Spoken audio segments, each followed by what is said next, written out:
تعال نقعد قعدة صدق مع بعض ونحط النقط على الحروف في لقطة بتوجع ناس كتير.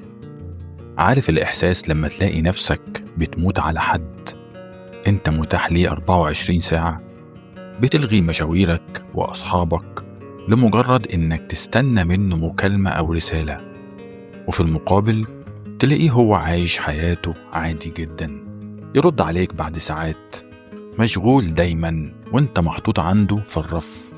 الحركة دي بتخلي الواحد يغلي من جوه ويقعد يفكر ازاي افرض نفسي عليه، ازاي اخليه يشوفني أولوية. خليني اقولك يا صديقي صدمة نفسية تفوقك شوية. الأولوية ما بتتفرضش بإنك تشحت الاهتمام. كل ما جريت ورا حد وعاتبته بزيادة عشان يسأل عليك، كل ما قيمتك نزلت في عينه. العقل الباطن للبشر فيه غريزة ثابتة، الحاجة المضمونة المتاحة ببلاش قيمتها بتقل، والحاجة النادرة اللي ليها حدود الكل بيموت عشان يوصل لها. تعال أقولك الشفرات النفسية اللي ترجع لك هيبتك وتخليك أولوية من غير ما تنطق بكلمة عتاب واحدة. أول شفرة وهي سحب الإتاحة الكاملة، قانون الندرة. أكبر غلطة بتعملها إنك مخلي نفسك متاح 24 ساعة. تليفونك ما بيرنش رنتين إلا وتكون رادد، يطلب يشوفك تسيب اللي في إيدك وتجري.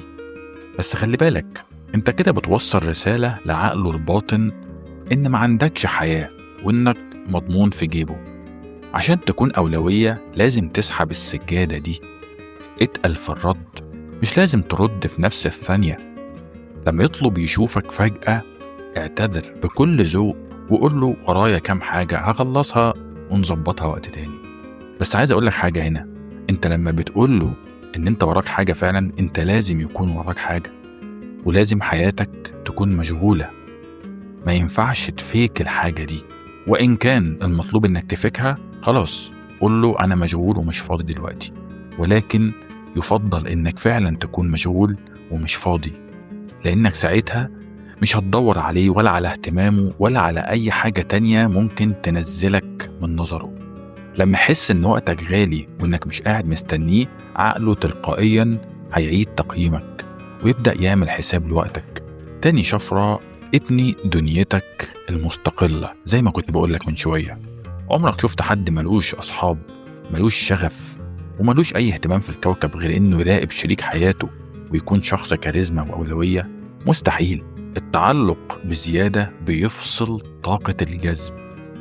ارجع ركز في جيمك، في شغلك، في صحتك، وانزل مع أصحابك. خلي يومك مليان حاجات تخصك انت وبس. لما يشوفك ناجح ومقبل على الدنيا وفي ناس تانية بتحب قعدتك وتفاصيلك، هيدب جواه خوف خفي من انه يفقدك. الخوف ده هو المحرك الأساسي اللي بيخليه يجري عشان يحجز مكانه في حياتك ويكون هو اللي عايز يقرب منك. تالت شفرة وهي سيكولوجية الاستغناء وقطع التنازلات. في وهم كبير عند ناس كتيرة بيفكروا إنهم كل ما قدموا تنازلات وداسوا على كرامتهم الطرف التاني هيحبهم أكتر، ولكن العكس هو اللي بيحصل. الشخص اللي ما يعرفش يقول لأ وما يعرفش يزعل لما يتأذي بيتحول لشخص ملوش هبة. حط حدود بالمسطرة. الموقف اللي يقلل منك ارفضه بكل برود، واللقطة اللي فيها إهمال واجهها بانسحاب وصمت. لما يحس إنك شخص عندك رصيد كرامة عالي وإنك مستعد تستغني وتمشي لو ما تحطتش في المكانة اللي تليق بيك، هيهابك، والمهابة دي هي أساس الأولوية. بس أنا عايز أفكرك بحاجة هنا، إن اللي بيحبك بجد مش هيستنى إنك تلوي دراعه أو تتقل عليه عشان يفتكرك.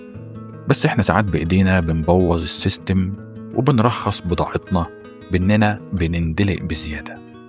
اشتري نفسك وحب روحك وقدرها الأول، واللي يشوفك أي حاجة تاني غير كده خليه هو اللي عرف.